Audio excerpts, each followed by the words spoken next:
where a lot of people are singing about country music and singing about a lifestyle that sometimes they don't live, you know, and sometimes you can see through that. We had Dustin Lynch on, and dude's as country as cornbread, man. And we were at a guy with that good at teeth, that was kind of surprising. I saw stuff in Australia I never thought I bet you did. see, dude. When they say there's stuff in Australia that would kill you, we were down there touring. We're at a bar and saw a tree. The tree was moving. This whole side of a tree, and I asked the bartender, I'm like, man, there's something in that tree, man. Big in that tree. Right? Something big. He goes, oh, mate, it's just one of those, just a little city bat. And the thing took off. It looked like a horse with wings, man. It was just off. So I had a funk country band.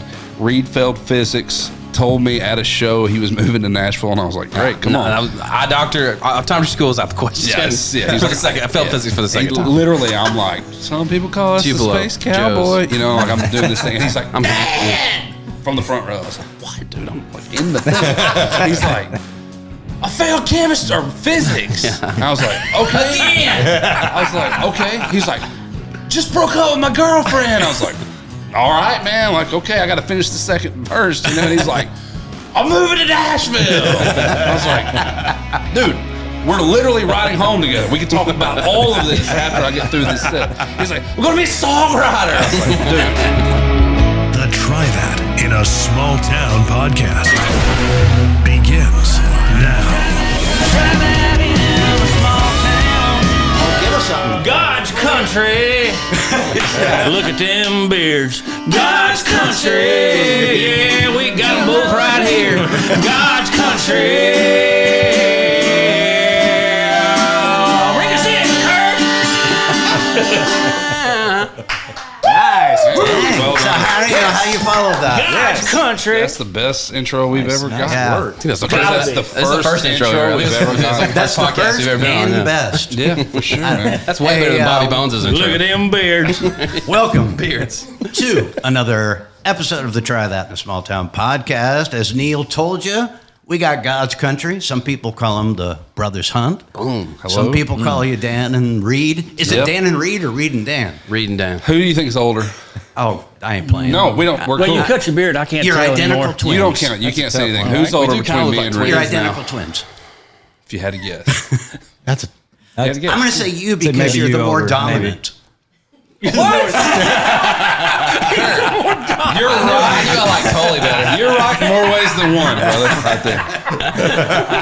Okay, so who is older? I'm older. Oh, Yeah, you're right. okay, we That's guess what it, right? let's go. 4 years. Yeah. Sorry, I didn't give you a chance. I was going to say you only because of the distinguished slight more gray in the Yeah. beard. That's 3 kids. That's 2 kids. That's right. Yeah. That's These that holes in I my see beard. that. Two That's kids. how that Two That's how kids, that too, works. yeah. Yeah, you're a little patchy. Bro, it's because Kids pulling on it's it. stress, bro. It's my tick. No, that's his tick. That's what my he was saying tick. earlier. He has like a weird tick where he pulls his, Especially when I pulls his drive and I'm beard. thinking. My wife all the time is like, real weird. Reed, quit pulling your beard. Really? Yeah. And you actually pull it out? I'll pull it out. It's like a thing. Face me. Is it a certain spot? Oh, okay, Yeah, I see so it. you see the I see the it. green. It looks like the rough and then the green right in the middle. This business will do it to you. Yeah, so I Stress you out. do like this a whole lot, trying to. Really? Yeah, man. 10, 12 years in this town will get you That's right. pulling your hair out a little. Yeah. Right. What do y'all think of the state of the industry right now? Oh boy, we're going right to We're it. coming in hot. Look, hey, I'm not holding back. Let me take a drink. Let's throw some people under the bus tonight. Y'all want to? I say on our podcast all the time, you're like, let's go viral, dude. Say something that's gonna say feel something that bad. gets us viral. I really feel bad for you guys. You guys have an awesome podcast. You don't seem to piss anybody off. Do you guys get any, like PETA? Does PETA hate you guys? Yeah, they hate Oh us. my For God, sure. they got to. Yeah, they hate us, and that's fine. I mean, it would be different if I felt like anything that they were founded on made sense. But it's kind of like when like a drunk guy thinks you're not cool, you don't really care. It's the same kind of theory. Kalo, he's talking to you. Are you guys drunk? But we all know what PETA really stands for. People eating. Tasty animals. That's right. That's right. Oh, nice. ETA, man. That's right. Yeah. Yeah, So, that's man, look, I think it's one of those things where you're trying good intentions, right? Best of intentions. Was Travis Tritt doing what he said? Yeah, something like that. That was. And I think if PETA thought they could actually change us, they'd probably come after us, but they think it's too far gone. Like, we're way too far down this And rabbit also, hole to like, think about that. It kind of, when I think about guys that I could probably still beat the shit out of, I think about guys from PETA. PETA guys got nothing on us. But there's not a lot of those guys left. I'm not worried. PETA. We ain't worried about PETA. You're not going to feel really intimidated by any of PETA. I think you guys, I would love to see a line of them blocking your gate. It'd be awesome. It feels like Hell's Angels or something. Don't kill deer.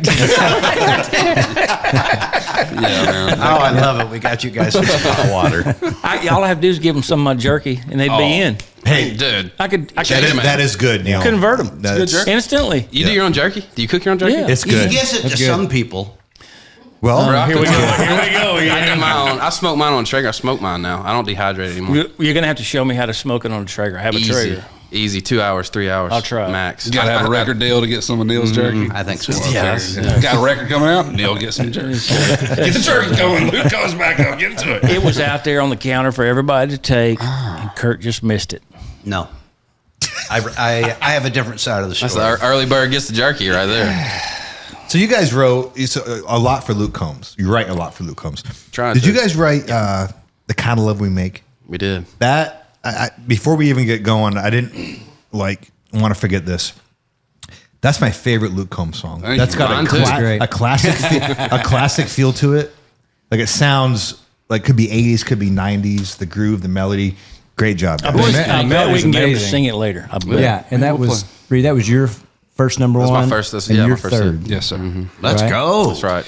Yeah, it was a pretty wild way that song kind of came to fruition. We were supposed to be turkey hunting down in Mississippi, and went down there with our other co-writer on the song, and Dan went to college with him, and he's like our other brother, Jamie Davis, and he's now Luke's rhythm guy in his band, utility guy kind of. But we were down there supposed to be turkey hunting. We woke up Saturday morning. It was raining cats and dogs, and we were drinking coffee and hanging out. And Dan was like, "Man, maybe we should since we're not going to go turkey hunting, maybe we should write a song." And me and Jamie were like, "Yeah, right. What are you talking about? I'm on vacation right now, dog. I'm gonna sit here and drink some coffee and watch the rain." It's not very like me, honestly. Usually I'm the first to be like, we ain't writing nothing today. But that day, I was like, well, and it was early too. It was like 7:30 in the morning. It was real early. I mean, we had just woken up to see if we were going to go turkey hunting. And the cool part about this is Maria's wife had... Oh, you're messing it all. Jamie's wife, Maria. I'm sorry, Jamie's wife, Maria. There was a guitar on the wall. Yeah, and I'm still... Was there dad's? You want me to take it? Just Go pass for it. on. The dominant brothers. You better take this over. That's what we do. Well, Man. I'll throw it back in a minute. Give it to the I'll option dominant back brother. there. The It's already dominant gone brother. number one. I don't care how the story goes. So, to my right, it was just hanging up, and it was Jamie's wife, Maria. Her father played in bands and gigged and was kind of an R&B dude, honestly, like a soul guy in Mississippi. And a lot of our influence is kind of right. We're from West Tennessee, but it's right where Mississippi and Alabama and Tennessee all meet right there. We got Memphis 2 hours west. We got the Shoals 45 minutes south. Nashville 2.5 hours. And then we're rooted in Mississippi, so blues and Dad's a pastor. And rockabilly, so we got that. Rockabilly was in Jackson, Tennessee, and so all these, and country, of course, and Tons of influences right there. yeah, all these different Right on the river. influences kind of got in there on us, and so Daryl Worley's from our hometown. shout out D-Dub, man. Love you, man. That's right. But he, Hardin County. yeah, that's where we're from. So we, all of that kind of flows through us. And Jamie and I had a funk country band for a long time called Soul Gravy that Reed would come to the shows, and he would get up there and do songs, and we just kind of grew up, really grew up on R&B and 70s rock. And so all that kind of influenced our stuff. And his dad,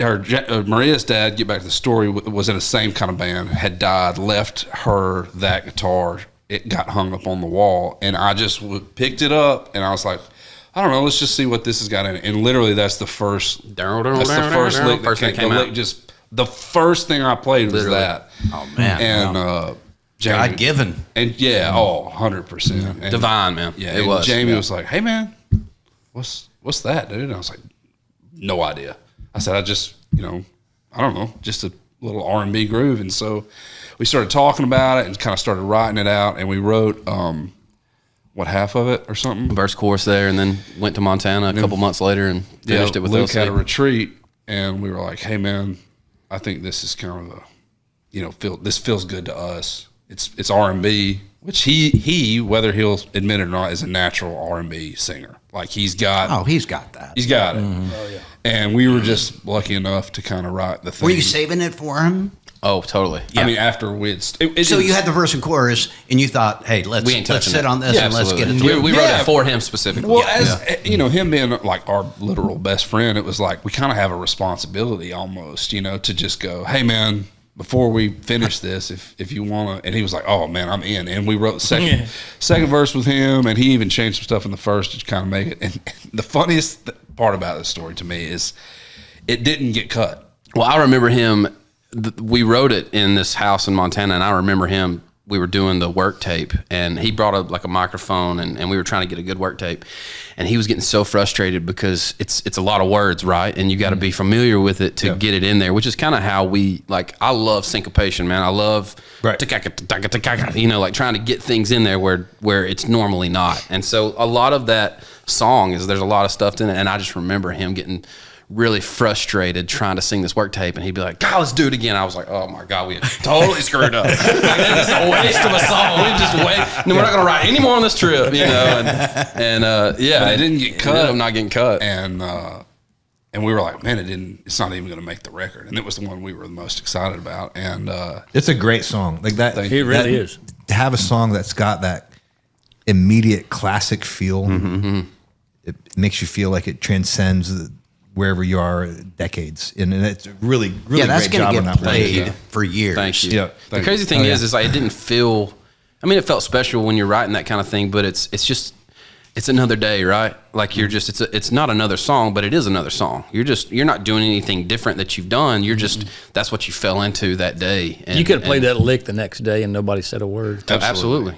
And the hook, just timing of it was if we're perfect. being honest, like the hook wasn't that super strong. You know what I mean? We tried to change it a bunch. It wasn't like this standout, twisty kind of. It was just a straight down the middle. This is what it is. There was no tricks involved in the hook, which we were like, oh no, it's kind of regular. But I think the feel of it is what really catapulted it to. But I think too, the hook though, it may feel that way to you, but for me, I loved it. It was like sometimes that's what people want. They don't want to think about just from years of being on the road. Like you start to see what people buy into and why they do it. That's right. And sometimes they don't want to have to follow along some twist. Right. It's like watching an M. Night Shyamalan movie. You're like, okay, what's the hook going to be? They want to sing along. Sometimes I want to see a good movie. Great point. And then when I first heard it it was on the radio. I think it had just come out. Maybe like a morning show was playing it, and I was like. It reminded me of a song we cut years and years ago called "No," and it was I think a Wendell song. I think years ago on I can't remember maybe the second record, the Aldine record, and it had that really cool R&B kind of mixed with country thing. You guys nailed that one. Thank you, man. That means a lot coming from y'all. Seriously. I mean, but seriously, that was a great one. Like, Thank you. Table of Legends, man. That means a lot. No doubt. From you Yeah, guys. well, I mean, besides Caleb. Yeah. The guy with the most number one. Yeah, the guy with the most number ones. Walking contradiction. I'm not as saying it anything. said. No. Caleb's very intimidating. He didn't hear me. He didn't hear me. He's very intimidating. Did you hear what he said? Because maybe we should get to it. What? I said, as some would say, a walking contradiction. A wonking or a walking? What It could be either. What do you mean? It's not my words, Kayla. But you weren't here, so we were talking about you. I don't know what Kurt's talking about.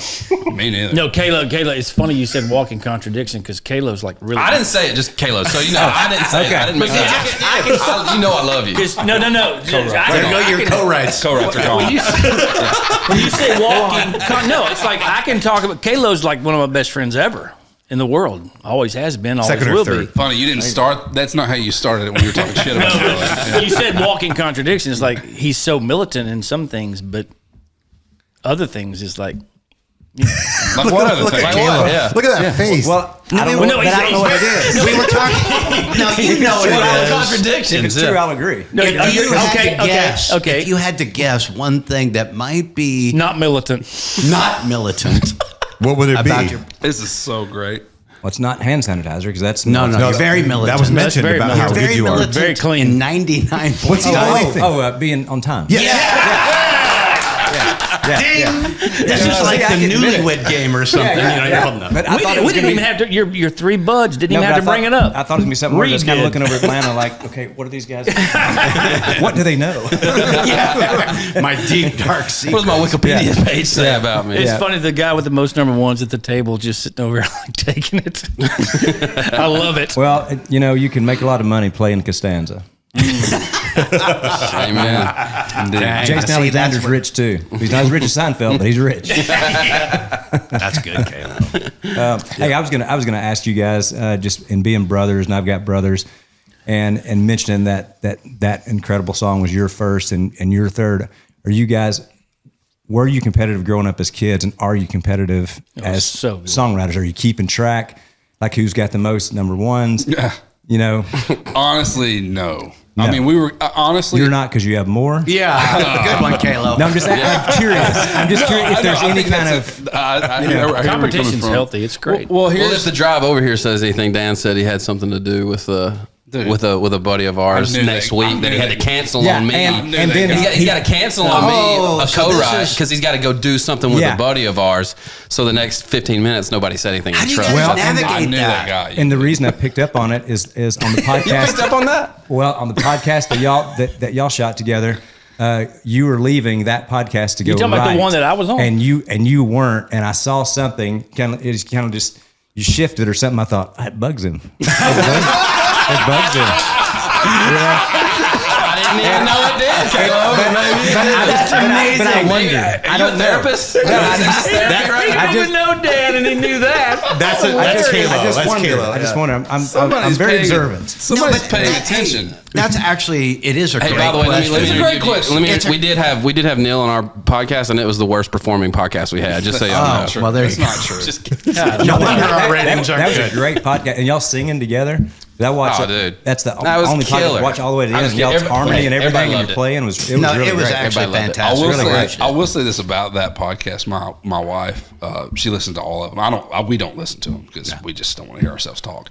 And she, I can't believe anybody listens to She him. said, she said this to me, and she said, you know what my dad said earlier? And I was like, no. And she said, he loves Neil Thrasher. Was so excited about hearing him sing, and then by the end of it, he was just going, well, they didn't even let him sing. They sang over him the whole time. I couldn't hear him do one thing. And I was like, You're like, Daddy, what about me? What he'll probably what listen do we to sound this like? too. It's like when you go to a concert and everybody's singing at the top of their lungs. I'm like, bro, Yes. I want to hear the artist. Yes, that's exactly what it's like. Which we have a tendency to do that, especially if we get really excited about the songs or about the singer or about getting to harmonize with somebody. We love it, and we grew up in church, so we're always picking different parts, and it's just fun for us to kind of do. That's where we learned our harmony. Did you guys stuff. fight when you were young? Yeah. Well, no, not really. I mean, not really. Dan was always. I was the size of that Coca-Cola cup for until ninth grade. This is So a perfect segue into the actual question of whether or not Dan we're was the size. competitive. Of Good. Yeah, I Yeah, was let's hear third the grade. history. I was this big and shaven in the 8th Dan was grade. touching the backboard in second grade. So My dad likes everybody to was say, intimidated. My dad always likes to say that my older sister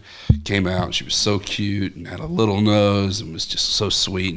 And he says, and then Dan came out like looking for a sandwich and needing to shave. You know what I mean? Like, it was just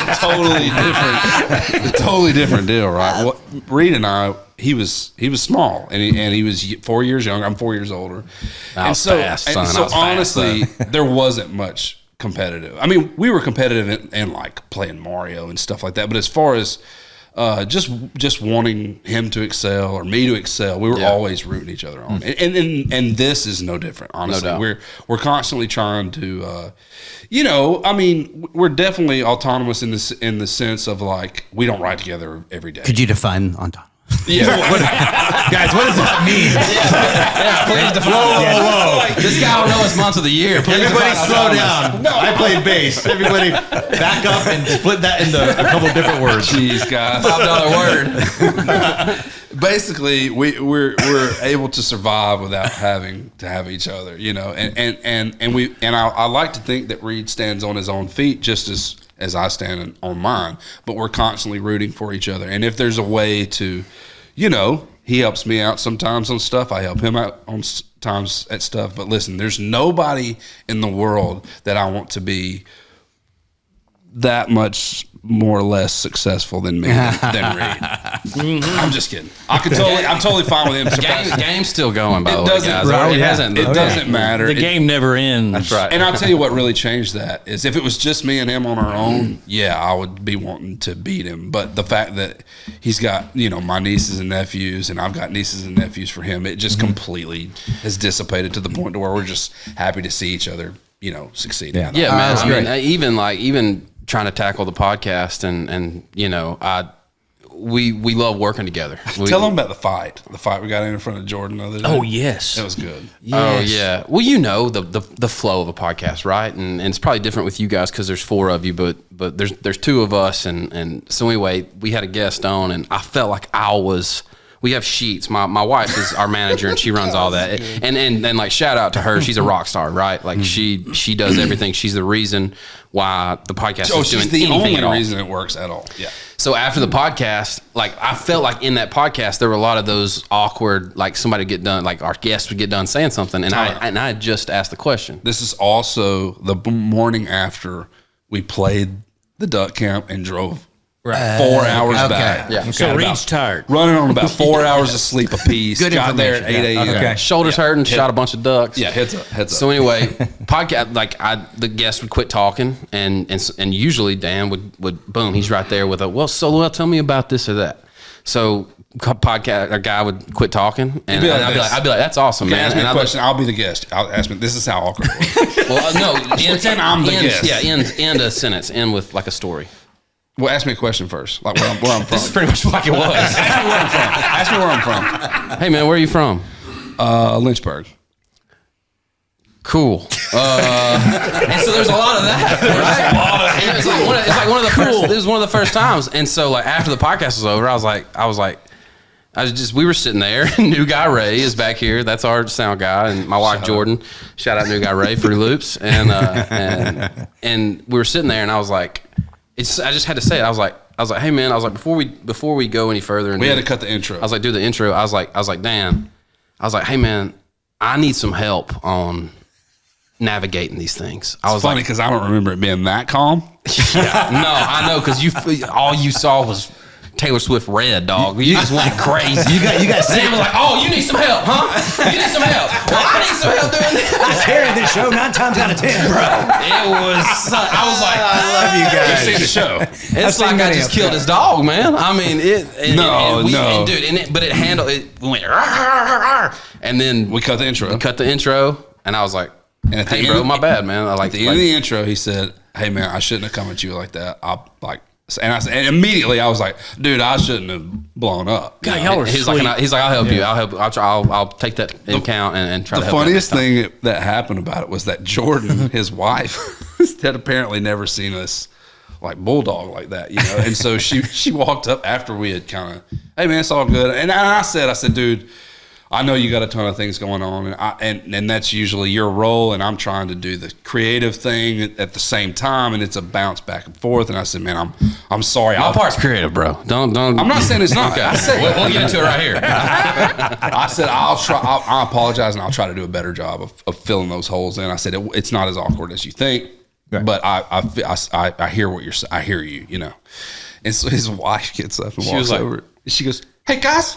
I'm real proud of y'all. A really nice thing that just happened. And I was like, what? And she was like, hug it out. The way that you guys, the thing that happened, and then you guys did the thing to work the thing out. And I was like, oh man, we've been doing that since we were literally first grade. 25 years, man. You get mad, you duke it out, and then you go, hey man, like, we're in this together. You're in the top 10 humans in my life, and I apologize for being a dick sometimes. You know what I mean? It's just kind of, and you move on, See, around here, we just go down with the ship. Yeah.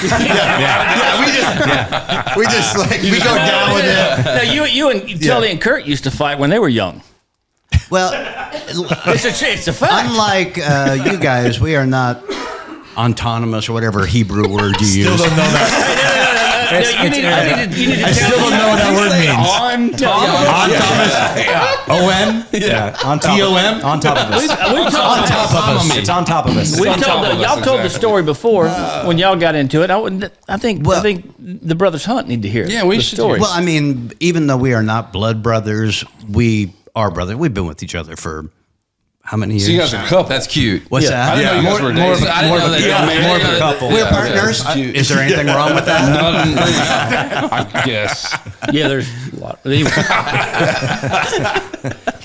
But Actually, the Bible what I was says. going to say is that because of what I thought that was a great question, they didn't really answer it. But Okay. It was fantastic. Tully and I got to a point, we started writing. We wrote together some, and then sometimes we didn't. Tully gets a big Dirks cut, and I'm like, cool, bro. I'm happy for you. I'm not happy for him. No, you're not.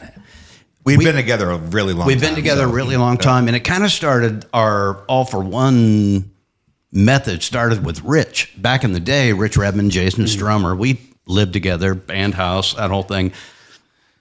If somebody called Tully for a session, he'd be like, cool, yeah, but you got to hire Rich and Kurt. Yeah.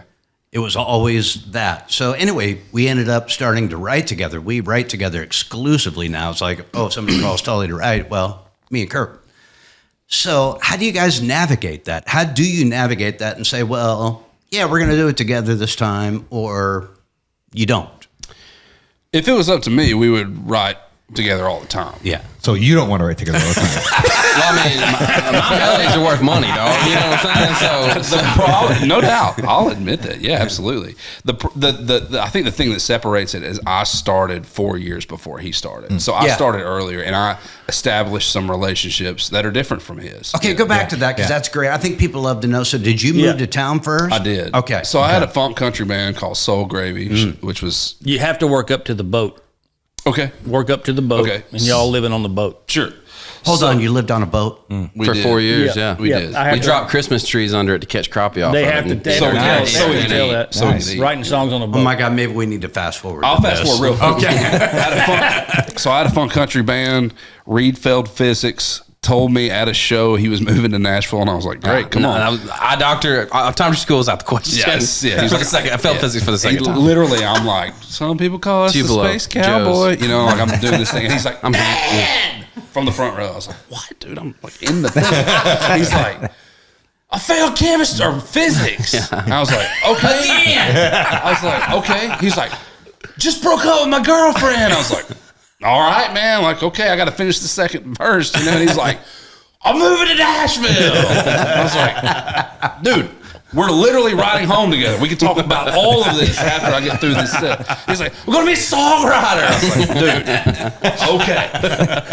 So all that to say, I came to town, established some relationships, started writing with my band. Reed comes up. We can't afford anything because we have no money. Yeah. We moved to a boat on Percy Priest. The slip rent was $400. We split it $200 a piece. And This isn't like a boats and hose boat. It's a small boat. I mean, it's Yeah, it's a small boat. It was a 36-foot carver. So I literally lived. you can do the math on that. Dan got the 7-foot bedroom in the back. Well, I got the V hole. Of course. You know what I'm saying? And he's the dominant brother. He's dominant, danimate. You know, maybe I'm a little danimate. That's amazing. The funny thing about We moved furniture to make ends meet on the side. We washed our clothes in the YMCA showers. we literally. joined the YMCA because they had a thing where they would base it on your salary. They would base it on your salary. So, dude, we were paying like 50 cents. I think I reported I made like $400 that year. because we weren't making anything. That's amazing, though. So That's great. we would wear That's all a our good story, we would man. wear all our clothes or take a bag and just stuff all our dirty clothes in there and go to the YMCA in Donaldson.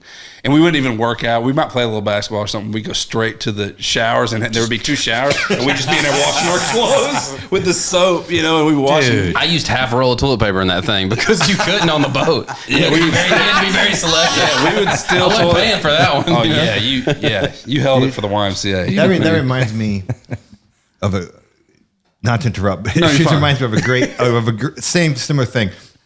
We were in a very struggling band in 2002 and 3 called Rushlow. Really, we had one hit, second song's dying, and someone told us, well, if you go to the Cracker Barrel in Hermitage, then if you show your laminate and you're an artist, you get free breakfast. What? I forget this is true. Yeah. So we're like, no shit. Hell yeah. We're like, well, we need free food. We had negative money. Yeah, dude. Yeah. And so I remember we got our laminates on and our show clothes. We go down to the Cracker Barrel. Show clothes. Show clothes. Hair dog. Hair guitars on the back. The laminates. Just holding it. Yeah, so cream shirt with the butt pearls in there. No, we did. We heard it. We're like, we got to go to Cracker Barrel and eat for free. And this is, how come we didn't know Monumental, about this? yeah. So we get in our show clothes, do our hair. We pull in that Cracker Barrel right off Stewart's Ferry. Oh yeah. That's where You know it. That's where we Absolutely. were. We were at Percy Priest. Okay, so yeah, right there in Elm Hill Marina. Yeah. That's right where we lived. Yeah. too. That was us. We walk in with our laminates. We sit down. We order a bunch of food, and the bill comes, and we look at her and we look at that. It's like Wayne's World. If you It's ever like the seen the credit movie, card. we're like, wow. No, we go, but have you seen this? And I remember her saying, honey, what is that? I was like, this is our laminate. You know? What do you mean? We're with the cool? being She's Russell. looking at it like, Sweat's beating down your forehead. Hearts pounding. We didn't have $15 between us, you know? And we didn't get it for free. unfortunately. But we got a discount because we had no extra money. But I remember putting that laminate out there like, Read it and weep, baby. look at that. Hello, ladies. Look at that. Hello, girls. But anyway, continue. But that reminded me of that, YMCA kind of stuff, like whatever you got to do. Whatever you got to do. Yeah. Yeah, We absolutely. didn't have a choice. And it was honestly kind of fun until we got serious girlfriends. You know, like while it was just me and him, we were just finding a way to make it work. I tell people all the time, when you're 21 and you tell a girl you live on your dad's houseboat and at college at MTSU and you're working intramurals, they're like, "Oh, that's cool." I was gonna say, it seems like it that's sounds pretty cool to You're like, me. "I was Yeah. cool Until it gets houseboat, cold. my dad's." But when you're 27 and you move furniture for a living and you're a struggling songwriter and you tell a girl you live in your dad's houseboat, they're gone. You know, like, bro, that ain't cool no more. Bro, I'm telling you, Rich, Tully, and I lived together for so long. Oh, my God. At a frat house, basically. Tully got married, and we forced him to still live with us because we needed the rent, bro. I was married for a whole year before I moved out. We were on the road. We were on the road then, probably 250 days a year. Oh, my you know? gosh. But we had a So you weren't living there anyway. Huh? we had a rental house in Hermitage where we each had our own level. Yeah. You know, which was a nightmare because it was a cul-de-sac of a family neighborhood in Hermitage. And then 3 of the biggest screw ups you could ever imagine rolling through there. But I remember I got married in 2006 and we'd been living together for years at that point. And the same thing, like, try telling people, oh yeah, I live with my 2 best friends. Yeah. You know, we're not 18. Right. No, I was in my 30s at that point. Dude, Reed lived with our parents for a while, and he used to say he had a flat with some roommates in Columbia, and it was just our mom and dad. That's how I rented out the upstairs. Oh, I appreciate It's like, that. yeah, man, I got a studio flat down here in Columbia, and it was like just the upstairs of our mom and dad. You didn't feel any guilt for those lies at all. Hell no. No. dude, I no. lied. I lied to Rich. Oh, my place in LA is super nice. Oh, I had a place in Malibu for years.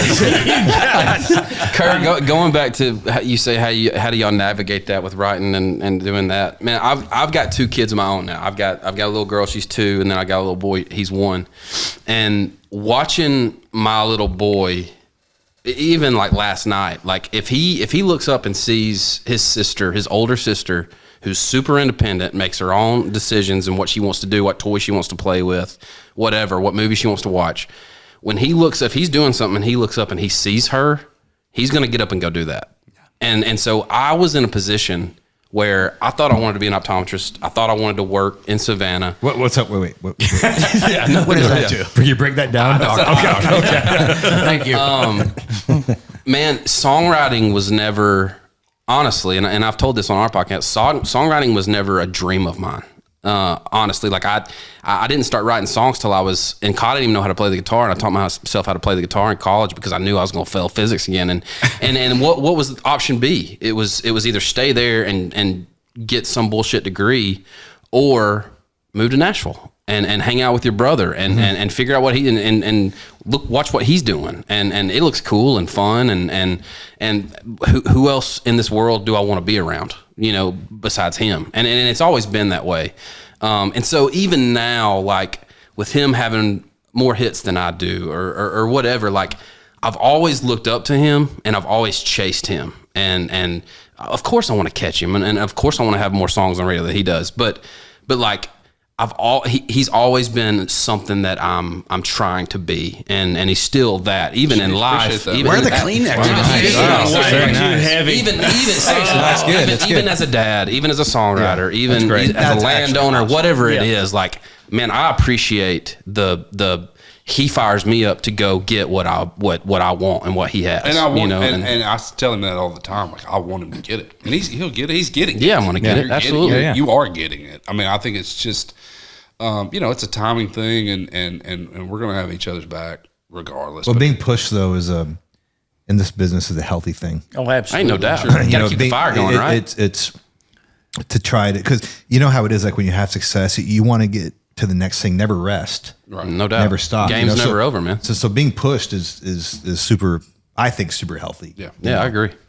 It's great. I agree. That's awesome. Hey guys, this is incredible. We're here with the brother son, Dan and Reid Isbell. Hang with us. We're going to take a little word from our sponsors. Jealous. Sponsors. Maybe we'll have. Hey, we got something special for you on the other side. Hang with us. You know what goes great with small town stories? Original Glory, America's beer right here. I've been drinking this every songwriting session today. Man, that clean, crisp taste reminds me of summer nights on the back porch after a fresh mowed lawn. And they're just not making great beer. They're investing in America's small towns. Well, it's just like us. They believe in bringing communities together. Not only do they invest in communities, but a portion of each sale goes to the veterans and the first responders and all the heroes that protect us. For a limited time, you can become a member of the OG fam and invest in this beer at wefunder.com/original brands. Join our Original Glory family and help ignite that Original Glory spirit. My name is Glenn Story. I'm the founder and CEO of Patriot Mobile. And then we have 4 principles.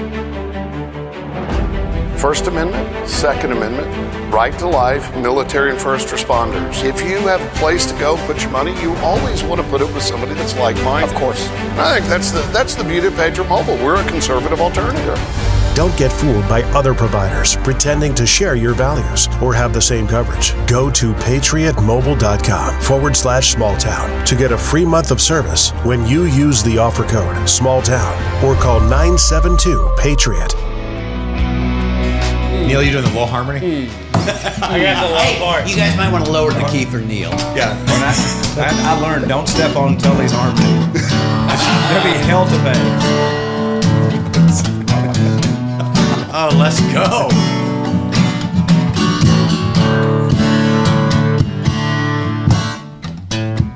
We've been burning both ends, keeping the lights on.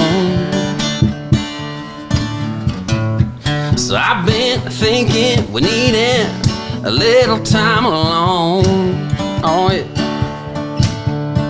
So what'd you say we cancel our plan? Tonight I'm only gonna be your man. Let's get some candles burning, some records turning, all the lights down low. Take it nice and slow. The way your body's moving, keep doing what you're doing to me all night long. Writing our love song. Girl, I want it, gotta have it. Let the passion take us to a place, making that kind of love we made. Let's go. Yeah. Bring it in. That kind of love we made. Making that kind of love we made. I love that song. I love that song. Yeah, I love that song. God dang, you're a singing song. Thanks, man. That boy can sing. Thanks, He's a man. live singer. Thanks, man. You I ain't love that fooling. song. I Oh, love Appreciate it. it. Appreciate Damn it. it, we should have wrote that one. He don't play. That boy don't play. This is the Try That in a Small Town podcast, coming to you from the Patriot Mobile Studios. We got Reid and Dan Isbell, God's Country Podcast. Make sure you check those guys out. Like, seriously, we love these guys. We champion what they do. We champion their message. Thank you guys for being here. Same, brother. Dude, thanks for having us, man. Absolutely. It's an honor. Hey, I heard you guys. I got to ask this because you kind of struck a. It isn't a nerve. Don't say chord. My ears perked up. No, this is it. But you guys said your dad's a preacher, right? Correct. That's right. So I grew up in church big time, Sunday, Wednesday, all the time, right? You went Fridays? He said Sunday, Wednesday, Friday. I didn't know you had Fridays. Dude, You're definitely actually, going to I'll be heaven. honest, it was every day of the week because we were just that involved. Yeah. But all the preachers' kids I knew were usually the most wild, slightly rebellious. That only goes for the girls. Especially the girls, yeah. But no, seriously, I mean, that's a high standard to edit live that to. We got two sisters. That one fell Easy. flat. Was that hard being? I was telling. Was that hard being the preacher's kids, or were you on the wild side, or? I feel like I've talked too much. You definitely have. Man, honestly, no. Yeah. We knew we lived in a glass house, you know, Yeah. and my dad was the type of authority figure where my buddies didn't want to come to my house because one, he was their preacher. Two, they were scared of him. And so like my dad was very straight laced. You're going to do this, do it my way. And so, man, we were just taught, you know, young to do the right thing, to be this kind of person and be this kind of Christian. And of course, man, we strayed a little bit and did our own thing. You're human. Still do. Absolutely. Still make mistakes and all that. But man, it really, for me, I can't speak for Dan, you know, but for me, it wasn't that hard to be a preacher's kid. I honestly took a little pride in it because, you know, like my dad was well respected in the community and I was proud to be an Isbell for sure. Yeah. Ditto. That got it. Sorry, I'm not trying to leave you hanging. I just think he kind of answered the question. Yeah. That's amazing. Which is why you guys turned out the way you did. Well, look, man, we're No, you got good rear. I appreciate it. We were raised right. Yeah, you make good decisions. We got You great know when you parents. make a bad decision. Well, you know, I think that's one thing that I want to make sure my kids understand is that your actions, you know, have consequences, and I don't want them to lose that because we understood that if we made a wrong choice, I mean that affected everything and everyone. And there wasn't no way you were getting away with nothing in Savannah, Tennessee, dude. Yeah, but you really ain't getting away with nothing now. I mean, with everybody having phones and cameras and all that stuff. And so we just kind of got to a place, honestly, where we were like, okay, for the good of ourselves and the good of our family, we're going to try to be stand-up individuals and do it the right way. And I'm going to be honest with you, even in this business, I feel like doing it the right way has given me a career instead of a flash in the pan. Quick deal. You know, treating people right and being honest about things, even in tough situations, I think has given us a career. Standing your ground, right? Like believing in your convictions and working, you know, not changing. This town is constantly changing, right? And there's people, like Dan said, there's flash in the pans, and this is the cool thing today, and this is the cool thing tomorrow, man. But we were raised to believe in what we believe in and stand up for it, and if you do that, you can't go wrong. And we've been some desperate son of a guns. I ain't gonna lie. We've chameleoned our way into some maybe the houseboat years. I mean, exactly. I grew up on a lake. Lake people are different. The houseboat. Yeah. Especially in Ozark. You guys should do the houseboat session, you know? Like, Actually, not a bad idea. You should do a podcast from the boat. I really love tight in that. there, pretty tight. hearing that though, like it reminds me of people are different. all those years of like when we were here years and years ago together, and what you go through.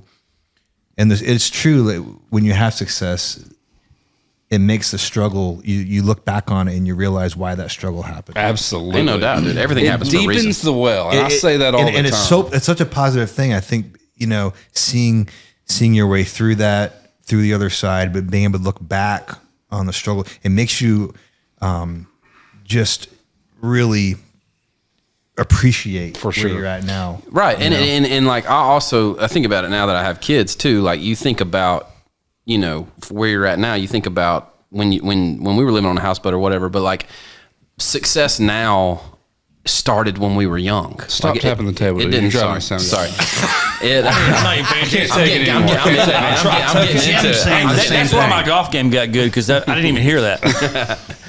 He can hear. I'm undistracted. But I'm a firm believer that your success starts way back and not when you move to town or those decisions that you make when you're young affect you now, and so like we were saying, man, we were raised right and I think we're where we're at because of that. It wasn't always roses on that houseboat, for the record. Absolutely not.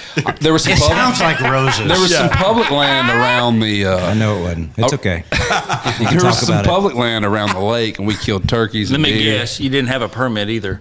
Top 94. The first time I didn't, actually, he got me. But they can only give you a warning there. I don't know if I'm supposed to say that, but they can only you give say you, it all. Okay, you can. I've been busted. They give Say you it. a warning. I was walking out and I had the turkey on my back, and he said, Dan Isbell? And I was like, ooh, he already knows my name. I was like, yeah. I was like, how far is that lake and how far I got to swim to get back to the boat? And I said, yes, sir. And he said, man, I heard you shoot. I was over on the bridge checking some licenses. And he said, man, big turkey. And I said, yeah. And he said, you got your license? I said, absolutely, top 94. And he was like, I actually had it last year. He knew everything about me. And apparently I hadn't re-upped to the top 94 on the Sportsman that I've been paying for the past the seasons throw you off 20 years. And so I took the turkey back. We ate turkey that week. And we would just eat deer meat. And we would dock shot crappie and we'd have a can of Del Monte corn sitting in a pan that the oven didn't work in the boat, so we had to grill everything, and we would eat that. And I remember there was one day you got married. Why? We'd go to Cracker Barrel, bro. I think about those days a whole lot. That same Cracker Barrel, you could for $2.49 Stewart's Ferry, you could get 6 biscuits, and dude, we'd eat them all week, man. We'd get bags of biscuits and butter and jelly, and we'd bring them back, and we'd throw crappie, turkey, deer on those biscuits. And we haven't talked about the four of us amongst, but we've lived the same exact life. Cool. Yeah, man. I remember one day I came in. It's exactly the same. My piece of crap car the roof was leaking. I got canceled on 4 times that week. And on the 4th time, I came back in and I walked in, and Reid was down there cooking crappie and Del Monte corn in this pan for the 5,000th And I walk time. in, dude, and I come in, and I'm just, I'm 4 years older than him, right? And I lay down on my tiny little bed, which was like this wide, and I'm sitting there, and I was breaking down to an extent, and so I couldn't get away from anybody. There was nowhere to go to hide, and so I pulled the covers over my head. And about that time, the back of the boat did this. Whenever the boat did that, you knew somebody was stepping on. Mm-hmm. My dad is the doorbell, and my dad comes down. He's like, "What's up, boys?" Because this is like his dream. He's back in college with his homies. I was like, "Dad, we got coffee on the ground. Oh, you got here just in time, man. Grizzlies come on at 7. Get Papa Squad." He's like, we had DirecTV. I forgot we were. I hooked up a satellite. Yeah, we were stealing DirecTV. Still the internet and DirecTV. Yeah. So the boat rocked, and my dad stepped down, and he's like, "Hey, Reid, where's Dan?" And I was like, under the covers, trying not to lose it.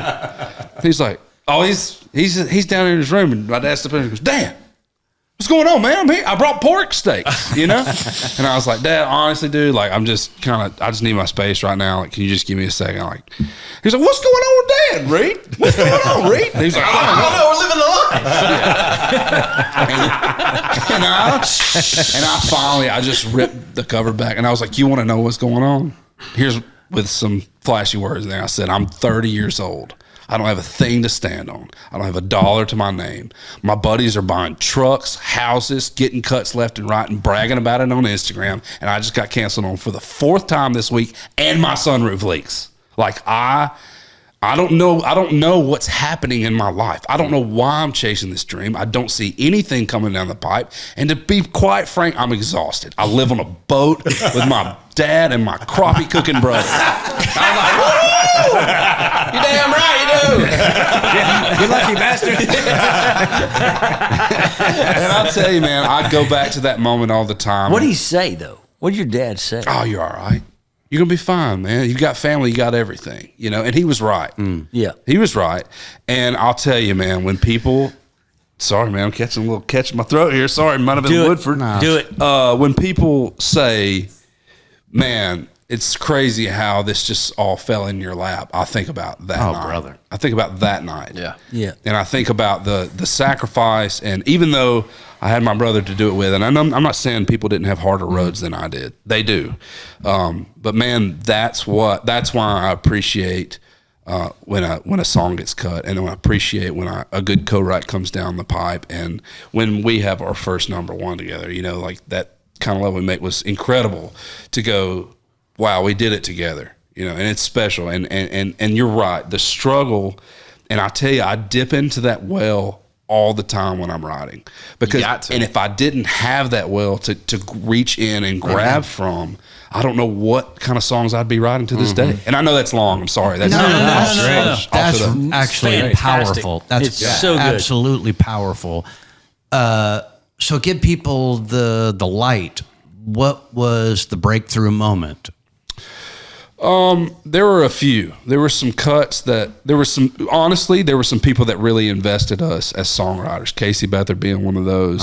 Casey. Yeah. One of those guys. Jason Matthews. Michael Haney. Yeah, Jonathan Singleton. He's from West Tennessee, where we're from. So he would throw us a right. Travis Hill, Frank Liddell, man. Yeah, there's tons of that was my people, first deal. for Was sure. over there, and I feel bad You never called me and Kalo. because y'all didn't call. yeah, that's right. When we were on Kayla don't even remember that we wrote one time. I just met him. No, I kind of no. You reminded me downstairs. Now I remember. In fairness, we didn't finish. Kayla's like, we met on the golf course. No, but we did. We wrote. No, but we didn't finish it. We didn't finish it. I thought you were going to send it to Brad. You never did, of course. Kayla, are you on time for your tea times? I will generally get there. Yes. That's a fantastic Great question. Yeah. He would make tea times. He Okay, would. that's I would- interesting. I would roll up, and I knew I'd be the fourth one, so I'd just roll right up, don't hit a ball. They don't stay up even there. flip a tee. You're just the fourth guy to tee off. Yeah. Is he as good as you?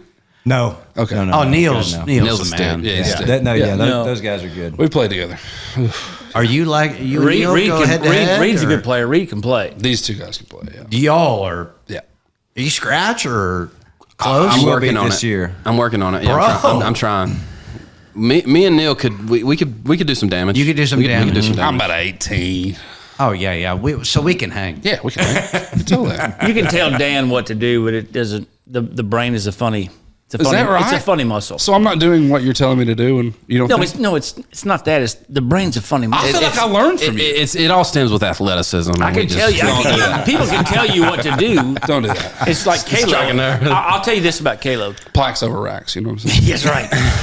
Kalo on the range looks like a PGA Tour player. I'm not kidding. Well, it's just the outfit. No.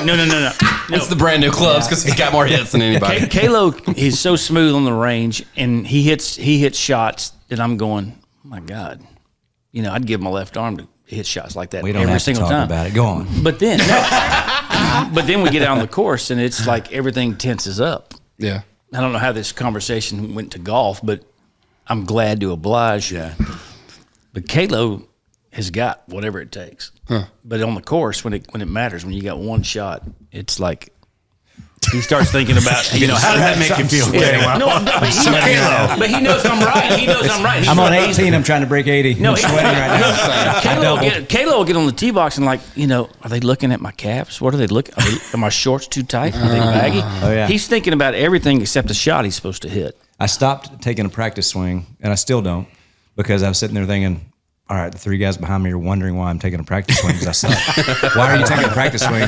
That's where when his you're gonna brain swing goes. like You're that? a real life And so songwriter, And so aren't you? I just stopped taking a practice swing. And so I just get up there and go. So if you're going to be bad, don't be slow. That's right. That's right. Kalo used to That's be key. a 4. He used to be a 4 handicap. That's strong, Kayla. Yeah. For a He minute. used to be a player. For a minute. I'll get back in it. Yeah. I'll get back into it. All right. I feel that. Until I used to be an artist. I think we all. There's a sweet knife in the gut. Well, you started it. You just said I didn't start it. I didn't sit here. No, your mind in I didn't say anything. Roll back the tape, Jim. Neil said, I can see how- he said he used to be. I can see how this goes. You guys are like the actual podcasters, and this is just the clowns over here. Thank you. That's the weight. It's just the color commentary. That's y'all are me, they are him. It's a challenge. Y'all probably drive home and go, God, I need some help, man. I need some help. I just need some help. You're actually good on. We should be playing poker right now. Yeah. Hey, but okay, so I know give seriously, give people a little history. How did the podcast happen? Because you did have the Brothers Hunt. Was that just kind of like a for fun thing? Yes. It was, yeah. We tried it, and honestly, it was so much work. We were like, we can't do this. We did. We started the Brothers Hunt. Actually, we were on the front porch of our deer. I thought you were referring to the podcast. I'll get there. I'll speed it up. But we started the Brothers Hunt on the front porch of our deer camp in West Tennessee, which is, when I say deer camp, it's a fifth wheel trailer with a built-on 2x4 front porch that we built on with our dad. Just out of, wanting to film and wanting to travel the world and see the country and hunt different animals, and we're also preaching ethics as well. Yeah, absolutely. And that industry. As you kill turkeys at Percy Priest without a license. I thought it was legal. Back to you, Reed. Call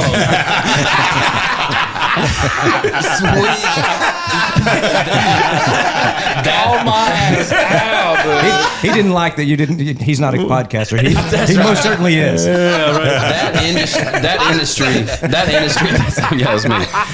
That industry at that time was saturated with a lot of look what I did. Like I killed this animal. It's all I did this. It's and we wanted to preach a more spiritual, a more ethical way of doing it. It's an honor to be able to do that. The way our dad raised us, man, to respect and the outdoors. Honestly. And so we started the Brothers Hunt there, and never really had a goal for it. But it just kind of grew into this thing, and a Nashville thing where we made some sweatshirts, and people started wearing them, and we met Luke through it, and Luke got involved. Is that how you guys met Luke?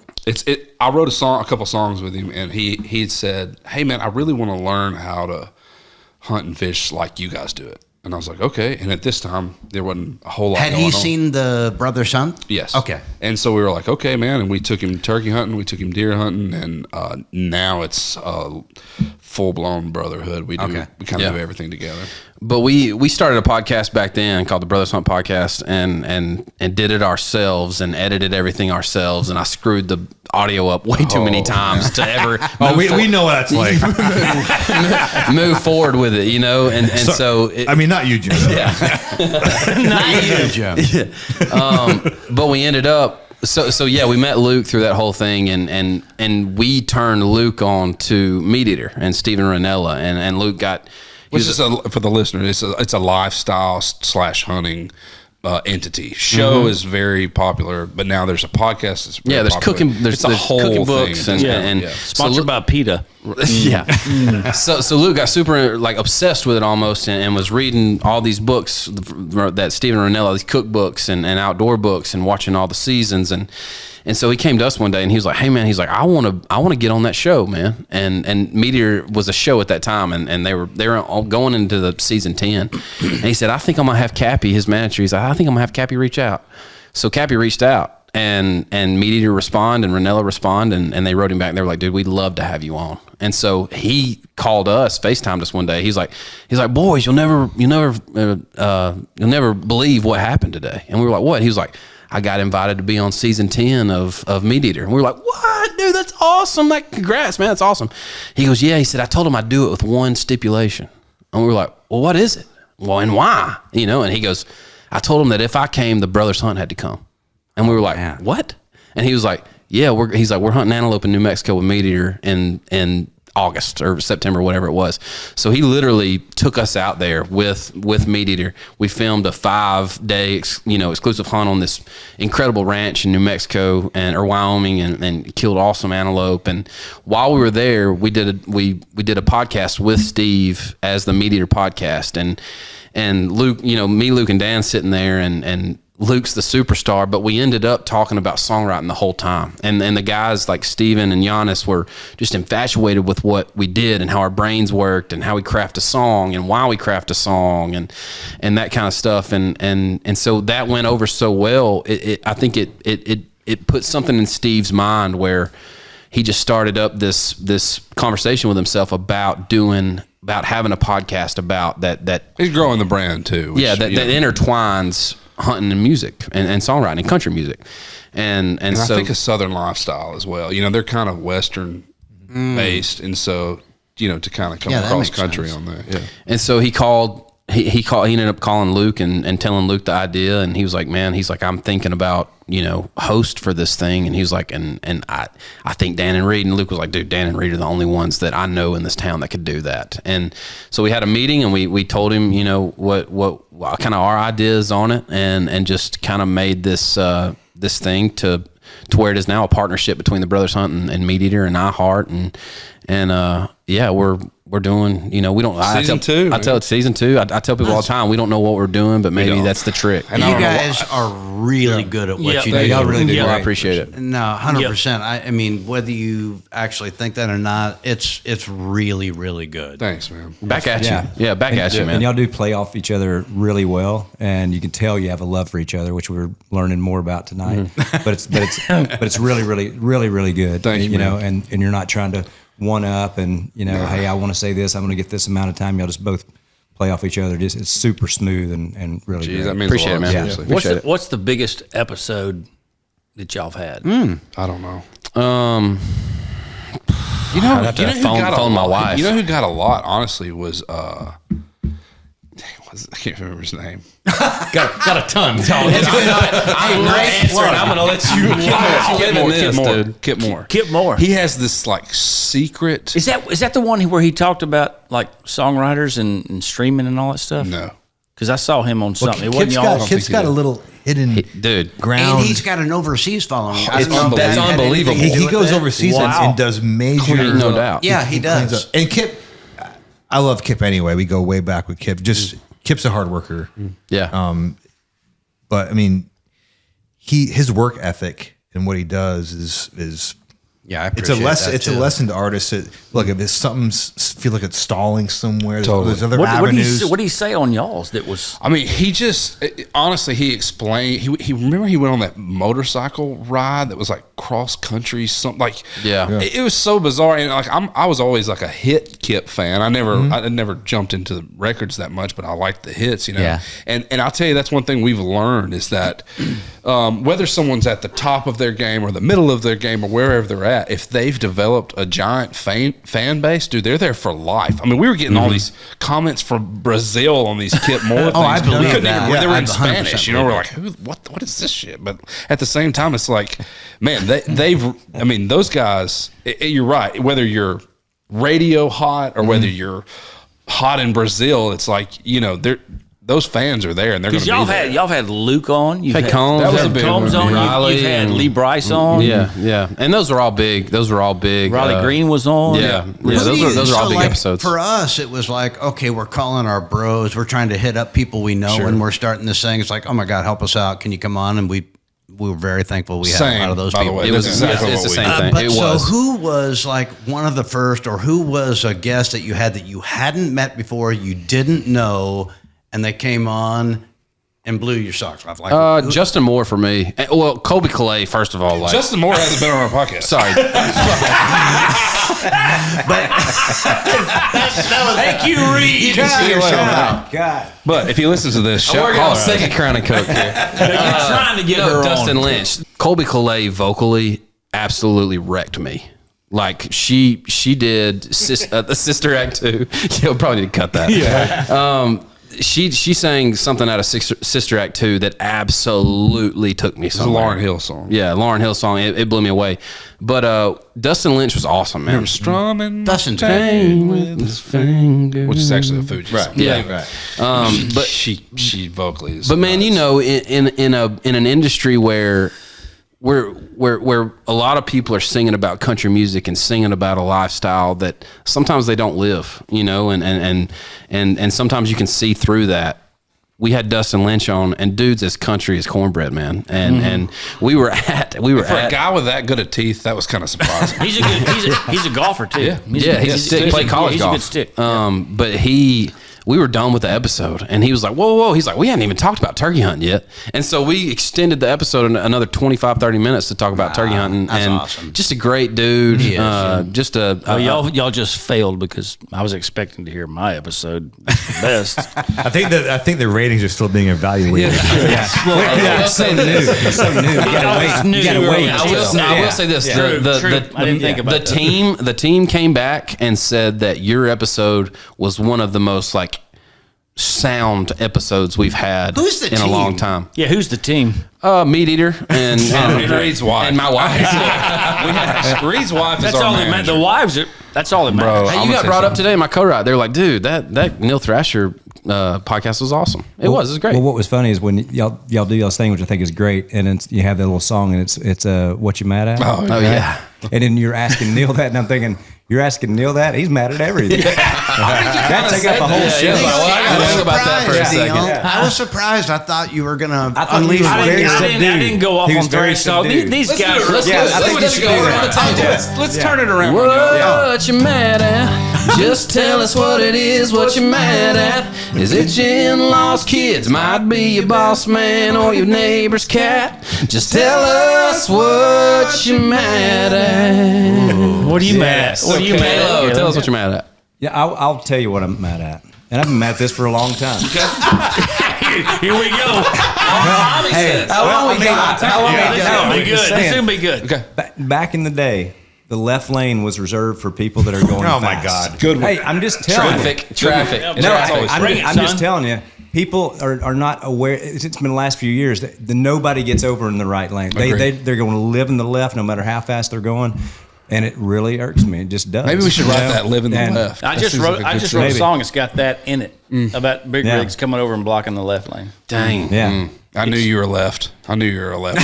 Yeah. All right. What about you? What you mad at? We're not going. What you mad at? Let's go. Clockwise. Clockwise. Well, Neil's gonna take forever. No, I pass. Okay, pass you. What do you mean you pass? They hear what we're mad at all the time. You're us. I can't even get you to play guitar. I'm so mad at streaming, man. If I didn't pick that up I'm on our so earlier mad. conversation. Freaking streaming. Hey, let me ask you guys, what decade of country music is your favorite? 90s. It's everybody's favorite. Because it was the Why? best. Because it was the best, man. It's amazing. It's everybody's answer. I mean, the for 90s. me, man, it was just this like glory 10, 12 years of just solid singing, solid melodies, solid. I mean, it wasn't the same either, right? Like it was everybody's different. answer. Well, the I think 90s. you could it was extend that. females too. It was Patty Love. You can Minaj. extend that from like That's 2000s, whatever. almost was in the 87 through the 90s, Yeah. mid 90s. Like, I love Keith Whitley. Oh my God. Love Whitley. Love Desert Rose Band. I love Steve Earle. Love too, Dwight man. Yoakam. Yep. Early George Strait. So you're looking at that 80s, late 80s through the Yeah, it was really mid-90s, The you know? 90s was magical for country. I was born in 87. So like my God. Wow. Yeah, sorry. Yeah. Okay. What does that have to do with This could be the disconnect. I'm mad at that. I'm mad at you. My knees feel great. I got bass strings older than you, man. I'm like, you got what over there? Bass strings. On a bass now older than you. And I'm 37, dog. Yeah. Well, we're extended. Yeah. We're in our drop dead years. I feel that. That's what Bill Burr said in his last stand up. Is like, we're in those drop dead years of those of us here at this table. Not you guys. You guys are I still. don't know, man. It could happen at any minute. I'm 41. Nah, you got. You good? You're in the good years. You're in the good years. Okay, I You're in appreciate a good that. year. You know what I'm mad at? I just figured it out, I can't wait. Here we go. and it's going to be directed at these two. Come on, they're our guests, Kurt. I'm coming at them. No, that's all good. We ain't coming back. It's all good. I see you guys, and it's like, you know how you have I'm trying to think of a good analogy. There's this really successful business, and then they Jealousy. We're mad together. Oh yeah. Continue. And then they kind of put together this other business basically to launder money. I see these two, they have a successful business as songwriters, right? They're doing very well. And now they've got this podcast business, which is basically there just to get them better rights and more cuts. Hey, cut this. Yeah, Cut this. They got us figured out. You guys you're brilliant. And I'm pissed we didn't think about it. Oh, I just say you're not doing that right now because I'm not fucking with any of you. Right? I want to write both of you. I'm just saying. Thank you. I'm ready. Whenever. You tell me when, man. You tell me We when. already have, Kayla. Oh, God. Look. No, That was a long time ago. And we didn't finish it. What's he on Produce the song. Doesn't count if you didn't finish, right? Isn't that what we all Yeah, say? he's like, let me hear it. What is it? What's the title? You don't know. Does he actually What's not y'all's favorite remember? Brad Paisley song? Do you not remember writing Mud on with the them? tires. Mud on the Tires? I do Love remember. that I'm one. just not. We I'm not- dance It wasn't that one. He didn't write either of those. Yeah, keep going. Out there on that empty hardwood floor. No, he meant keep saying no other songs. my bad. Yeah, My keep bad. singing. Until you get to Kalos. Yeah, I don't know. What else you yeah, write? You wait. read a million of them? I know you were. He wrote a butt How many load. number ones you got, Kayla? Flex. 18? Total. Yes, I mean 18 total. But I thought we all, but I thought you were talking about Brad. No. I can tell by that wrist we piece were talking blinding about- me every time you move it around. No, it doesn't work. It's my show watch. That's an absolute flex. That's a flex. That is. 18, that's mean, dude. I mean, That's mean. I'm trying to think. I'm trying to remember Brad Paisley. A bunch of Brad. I mean, there's so many. Dude, there was a lick. There was a lick right there in the middle, early 2000s, where he was the dude, and I'm He sure was you're not- right. I mean, All the But tunes. like it's a blessing. Like with Luke, to have that relationship with an artist with Aldine. Yeah. It just helps a bunch as a straight up songwriter because 10 of those are with Brad. We lived on the Absolutely. same farm. You know him. You know what he would say and what he wouldn't say. Same with Aldine and can't and you keep guys. those hours.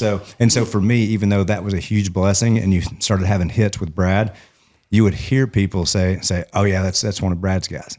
yeah, Which irritated me. Yeah. So my biggest drive was to get hits outside of Brad. Yeah, absolutely. And I followed that with a mission, and then finally got it. And I felt, and I was glad to get the ones with Brad, and very happy with them. But you also getting those outside ones, that was validating. Yeah, I mean, I even feel that with cuts. I got a Yeah. couple on Riley Green and some of those guys that are new and coming up, and I feel that honestly. I don't care. If Luke recorded every song from now on here on out of mine, I wouldn't care a bit. Same. I'd be fine with that. I don't feel like I have anything to prove anymore. I think now it's just going. Yeah. How can I help the artist convey what they want to say? Yeah. Did I hear where you were Luke's guitar tech for a bit? Oh yes. Is that a for Yes. real thing? Who told you that? No, because it ties in. Yeah. Okay, You should have seen his little stubby legs running out on that stage. No, but is that for real? We'll Like, find for real. footage. Oh, it's out there. Yeah. We'll find it. It's so this is how that all went down. Trying to decide on where to start the story. So he's like a brother to us at this point, honestly. So there are some things I don't feel like I have to do anymore. You know what I mean? Like, and what I mean by that is, when he was on, it was the ACMs or CMAs or whatever it was, and it was the year he won Entertainer of the Year. And so I was at the house, and mind you, it's a 45-minute drive to town from my house. And so I was like, Cheyenne was like, my wife was like, "You going?" I was like, he's an after party every year.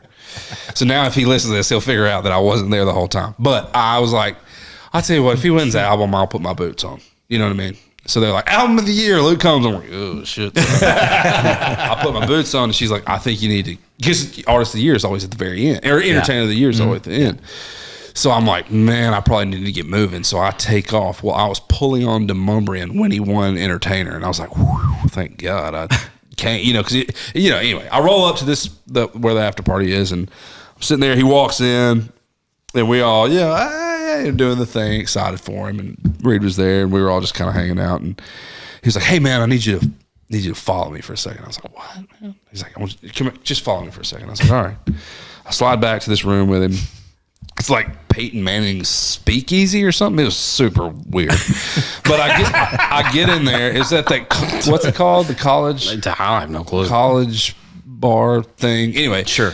So I go back with him, and he's like, "Hey man," he's like, "I want you to be," and shortening the story, "I want you to be my guitar tech." And I was like, "Hell no, dude. Hell no. There ain't no way I'm going to do that. No way." He's like, "Dude, we'll shoot a stag." I was like, "What?" He's like, "We'll shoot a red stag in Australia." I was like, "Okay." Okay, keep talking. He's like, "We'll play golf, we'll turkey hunt, we'll shoot a stag, we'll write some songs." I was like, No, dude, I'm not doing it. He's like, "Talk to Shine about it. Don't give me an answer. Talk to Shine about it." I was like, "All right." I call her on the way home. I was like, "Can you believe this? Like, this dude wants me to go on the road with him." And she was like, "Well, honestly, Dan, I mean, you might need to do that." And I was like, "What?" She was like, "Get you out of that comfort zone." I was like, "Oh, you mean the one that took 28 years to get in?" I was trying to hang out in that comfort zone. She wants you out of the house. Exactly. So I did it, and it was tough. And How many dates was it? Probably 50, 60 days. It wasn't crazy. Not too bad. Well, I'll Not tell too you bad. where it got rough was Australia Yeah. and Europe. Yeah. There were 4 and 5 weeks. That's where the bulk of the shows were. Okay. And I'm gonna tell you, man, there was one day, dude. There was one day I was in they had doubled. You know, guys know this, double deckers in Europe where there's like two. And it was 2:30 in the morning there, and I was in the double decker down there eating a damn turkey and cheese sandwich, and I was like, I'm never coming back. This is it. I don't care about the rest of the world. I don't care about seeing the rest of the world. I want to go home. I want to stay home, and I'm never going anywhere else. And then at the end of the run, Luke, I always tell this. Luke was like, "You ain't coming back next year, are you?" I was like, "Hell no, dude. I ain't coming back." He's like, "Double your salary." I was like, "Nope." Did you for No real chance. tune the guitar? I did. I was for real. I mean, I had the in-ears and I was to the different, Yeah. you know, because you would have different guitars for different tunings. Yeah. The worst one, dude, and this is a life lesson. This is a life lesson for people out there, is we were in Nashville at Nissan. He had sold Nissan out. It's like 70,000, 75,000 or something. And he gets up there and he's playing one of the, I can't remember which song it was, but it starts with him acoustic. He plays the first verse of the song acoustic, and he strums and nothing happens. And I'm like, oh my God. He's like, no. He is so cool. He's like, Nano, got something going on up here, buddy. There's something going on. And I was like, and I don't know if you know this or not, you probably do. The inner ears are just like, Dan, what the hell? So I'm running. I run out on the stage with my stubby legs, and I get out there, and I open the pack, and I can see the battery has just slipped, and I just bam that thing back in there, and he strums, and it's all good. And It's rain, I think. Monday morning. Yeah, that's right. And I come back, and for the next like 4 songs, I'm just like, tweaking. I'm tweaking.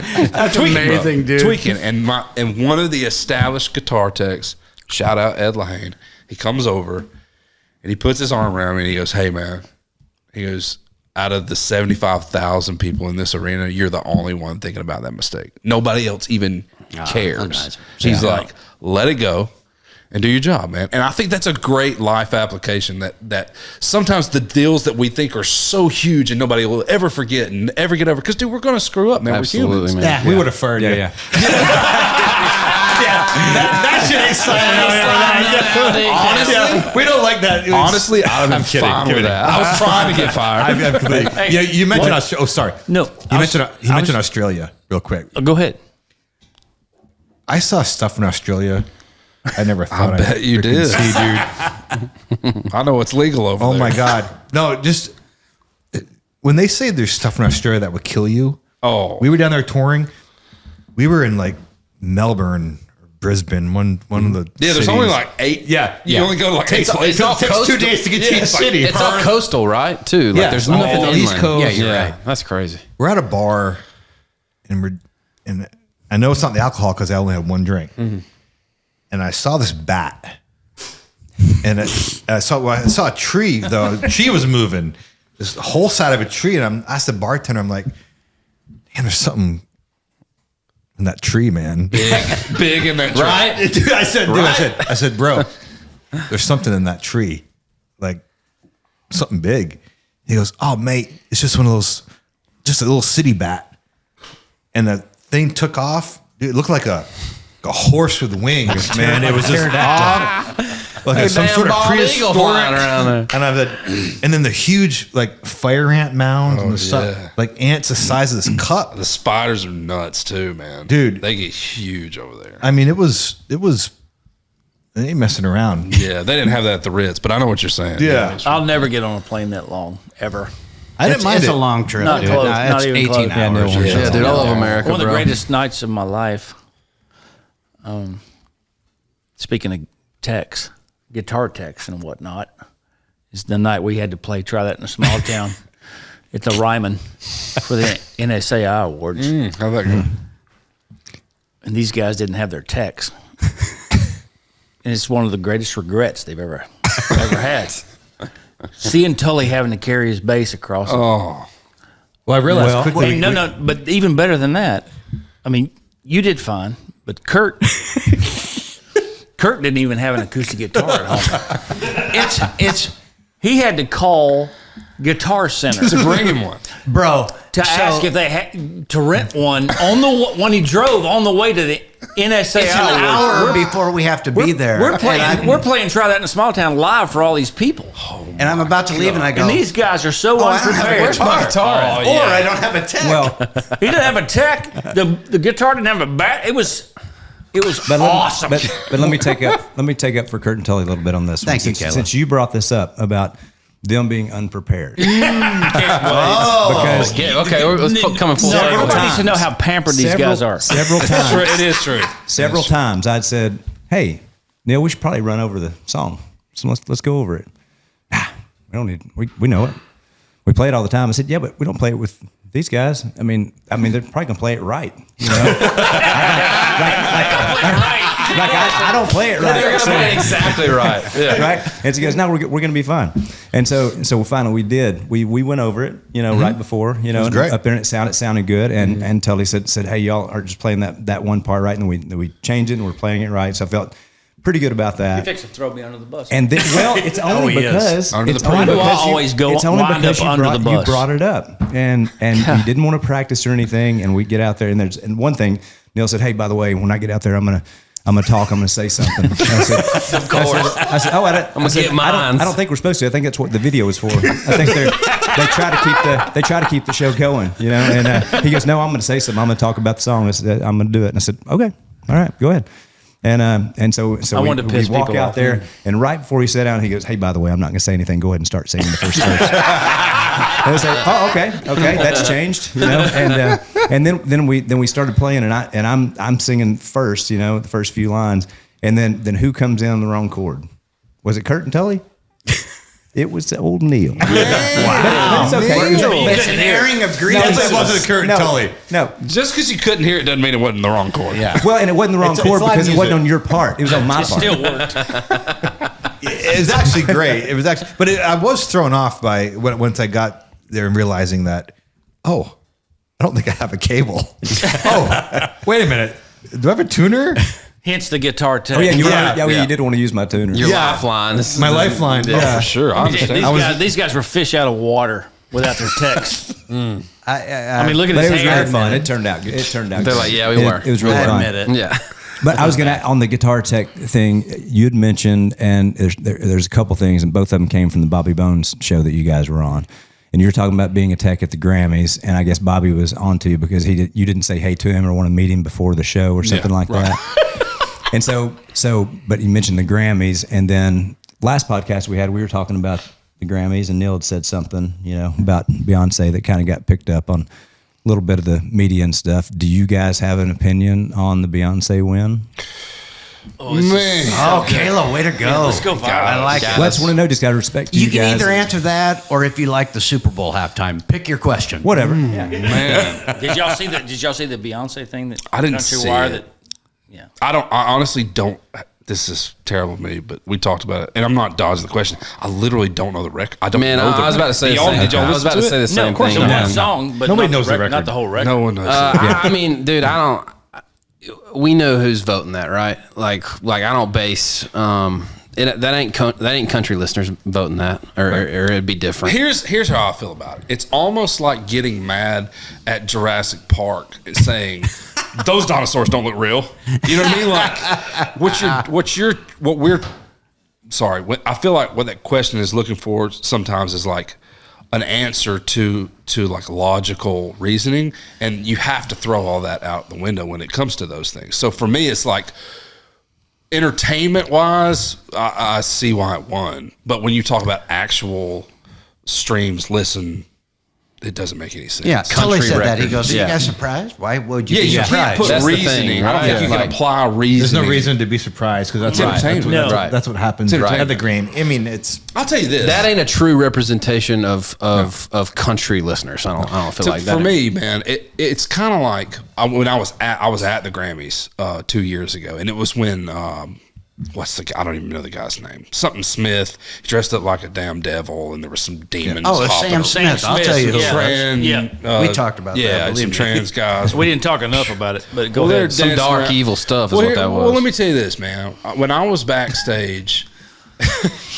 there's a real funny story I'll tell you after the mic. No. But I was just kind of like, the whole time trying to figure out, and some of the crew is even like, look at Dan trying to figure out what's going on. It's like a rookie, it was odd. I was looking at this thing, but one of the things I really felt genuinely, as far as reasoning, a lot of that stuff is just straight entertainment, man. They're only doing that stuff. Like, I don't think those people were devil worshipers and that they were, it's literally like they just make this thing up that goes, shock factor. How can we get the most attention? And they're shameless in it, dude. Completely shameless. But there wasn't seances and weird Ouija boards and shit going on back there. It was genuinely like, did we do it? Did we make everybody think we're cool? It's shock value. Well, feel uncomfortable. I mean, the year that we got to do it one year, play there, and it was amazing. We're very blessed to do it. It was a Kelly Clarkson, Don't You Want to Stay, that year. Giant song. Great time for us, but like also, now this was probably 2011, 12, right? We're at the Grammys, and it was just sound checking there was so amazing. I mean, Springsteen was playing it and watching his sound check, and Springsteen sound checking. It was like, it's like his show. That's how he was approaching it. It was great. Bruno Mars had a breakout year, and it was all about the music. Killer. So where we've come to now in a very short amount of time, if you think about it, is from just really amazing music and performances to how to make the most people feel uncomfortable. That's right. Absolutely. That's right. And that's one thing. I don't care how they vote, because the Grammys are always going to vote whatever the way they vote. The opposite of that's right. It should be. That's right. But it's because they're music, demonic. But go ahead. But the actual music I'll say it. used to be incredible. Yeah. And it wasn't that long ago. Agreed. It's just now we just slid in. I think you said it was like, how uncomfortable can you feel? What kind of shock value? Clickbait. Yeah, what can we do for the internet? What can we do for the internet? What can go which is viral? a shame, because there's so much talent. How can we get there. talked about? Yeah. There's so much talent. That's there in true. that room. They sacrifice their soul for it. They're drinking blood backstage. They sell their soul. This has for now it. become trash talk. They may not believe that completely, but they sell their soul for it for money. And Sam Smith needs to go turkey hunting. Sam Smith. Sam Smith needs to go turkey hunting, and we might save we get him one. We might save his soul. You're not getting him in a blind. Can I say my favorite thing? I won't hunt in the blind with him. Might get him in a dress, but not blind. No, wait a minute now. Hold on. That's something I want to see. Thrasher and Sam Smith did a blind together. God. That's entertainment, right? Please Now let that's me film clickbait. that. Yeah. From a Hey, different can we blind. make that happen? Yeah. Somehow. You guys are more pull than we do. that would You be know a good something? One of my If it favorite saves his soul, I'll take him turkey hunting. One of my Amen. favorite I'll clips do it. of Sam Amen. Smith is when somebody's interviewing him and they say, well, what do you, if you didn't do music, what would you do? And he says, I think I'd like to be a fisherman. And then he went, a fisher them. A fisher them. Oh, God. I saw that. A fisher them. Yeah. Fisher them. What does that mean? Again, Exactly. catch me up, guys. Got me, bro. A Got me, fisher bro. she. Fisher them. Fisher Oh my You God. don't have to say That's anymore. what that meant. I think hey, guys, we could go for hours. Seriously. Are we not stopping this conversation? No, listen, I'm I'm gotta fitting to preach. I gotta start putting a bow on this thing. But listen, before we do this, both of you give an episode that people should check out of your. What's your favorite episode you get had? Neil Thrasher, baby. We need the views. Yeah. Come on. Man, Give go us ahead. one. No, You go. we're kind of second season, right? So Yeah. like we're in a new studio. Wait, you guys have seasons? We are. We're in our second. We're in our Okay, wait. second. How many episodes are in a season? 52. 52. Yeah. So Yeah, okay. New studio We're looks in great. season one It still. looks great. Good for The y'all. new Thank studio you. looks Thank you. awesome. Okay. Man, you know what I'm gonna say, dude? We had our dad on, and that was special. Oh, cool. Like we got to bring Grandy. That's what his name's Randy, but our kids call him Grandy. So it's like the Grandfather. perfect, Yeah. it's the perfect grandfather name. Everything's a hook in our lives. I love it. Dude, we're super blessed with our podcast to get to talk about a lot of what we want to talk about, and so a lot of that is family, hunting, music, just enjoyments of life, and so we talk about our dad a lot. We talk about Grandy and a whole lot, and he's become kind of a character on our thing, and a lot of DMs about what's Grandy got going on, what new Facebook Marketplace deal has Grandy got into, and so dude, we live me and Dan and my dad all live in about a 10-minute triangle from each other. So, dude, he's our best friend, man. Like, we see him constant. I see him 4 or 5 times a week. And I talk to him every day. And we got to have him on and just pick his brain and let him tell stories, the hunting stories from way back when.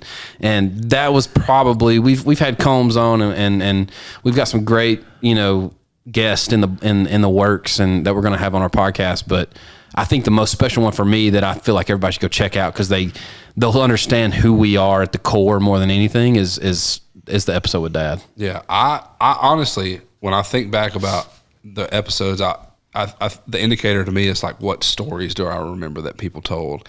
And I'm not just saying this, but I love thinking back and going back and listening to the story of the turkey across the other side of the road that you called your like cornerstone turkey. Oh yeah, that was a special moment, man. The other one I think of it, which was just strictly entertaining, was and to be honest, I didn't know a lot about this guy, but we had Co-Wets along, and he talks about getting absolutely hammered and walking across the street and getting arrested at a Whataburger, and that was extremely entertaining. And the whole time he was like looking at his publicist, like, "Can I say this, or is it cool if I'm saying?" They were, but trying to keep that guy in a interviewable box, it was a challenge. Dude, when we had Combs on, well, this is the only time this has ever happened. Gosh, dude. We go off, dude. This is early on where we didn't have a format. We were just like talk. Yeah. We would just talk. There was a clock and there still is a clock that we watch, and at 30 minutes we try to hunt into music. That's kind of our. If we don't, all thing. we'll talk about is hunting. Yeah. There will be no music. At all. I'm with you. Yeah. But we had Combs on, and we were sitting there talking, and our producer, you could just see her. She was just like, oh my. like we're sitting here, cameras are on us. She's in the background, and she's like, oh gosh, guys, like doing this thing, and she stopped the recording with Combs. This is our biggest, guest yet. She stops it. She goes, guys. And we were like, what? And she goes, Y'all been talking about turkey sausage and skillet crisp for the last 47 minutes. She was like, we have got to move on here. So that's a great one too. If you want to go just hear start about at minute 48. That's right. Yeah. If you want to go hear about how Combs was, we talk about skillet crisp and how he was a manager of a go-kart, place for years before he made it. That's a good amazing, one too. and I do think that's what people want to hear. I know they do. I think so too, man. Y'all know this. I mean, y'all are these people, but it's like we all share a common human thread. We all share struggles. We all share, trying to reach the goals and trying to get to the place and trying to have good friends and good people and good music. And there's something relatable about just having somebody sit across the table from you and just talk about their lives for a couple hours. Yeah. And by the way, perfect segue into saying thank y'all for allowing us to come and do that on your podcast. Yeah. We appreciate what y'all do. You guys are great. Listen, thank you. Please thank you guys. One of our favorites. Both. Tell people where they can see. Obviously, you're on Instagram. Where else are you? You got that. Yeah, man. TikTok, I think. We don't really do, we're on TikTok. We're real bad about it, but we have, we do have TikTok, Facebook, any social media. And then we're on YouTube, God's Country Podcast on YouTube.